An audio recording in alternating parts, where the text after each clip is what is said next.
उद्यमेनैव कार्याणि सिद्ध्यन्ति। रामदीनः एकस्य क्षेत्रस्वामिनः क्षेत्रेषु एकः श्रमिकः आसीत्। सः अतीव परिश्रमी सत्यवादी चासीत्। सः प्रातःकालात् सायंकालपर्यन्तं क्षेत्रेषु कार्यं करोति स्म। तस्य परिवारे तस्य वृद्धौ पितरौ, तस्य भार्या, तस्य 3 पुत्राश्चासन्।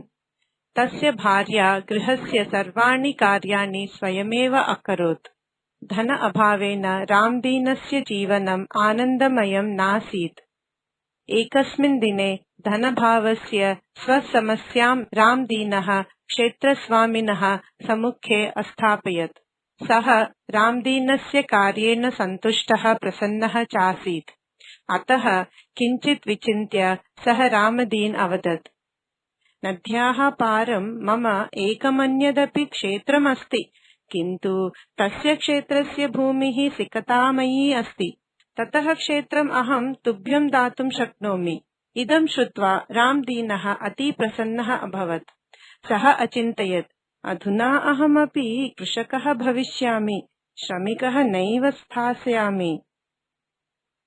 शीघ्रं सः तस्मिन् क्षेत्रे निजकार्यं कर्तुं तत्परः अभवत्। किन्तु तस्य पिता अनेन प्रसन्नः नासीत्, यतः निजानुभवेन पिता जानाति स्म यत् तस्यां सिकतामयी भूम्यां परिश्रमः वृथैव। रामदीनः तु दृढनिश्चयः आसीत्। अतः अन्यस्मिन् दिने नद्याः पारं गत्वा रामदीनः क्षेत्रं खनितुमारभत।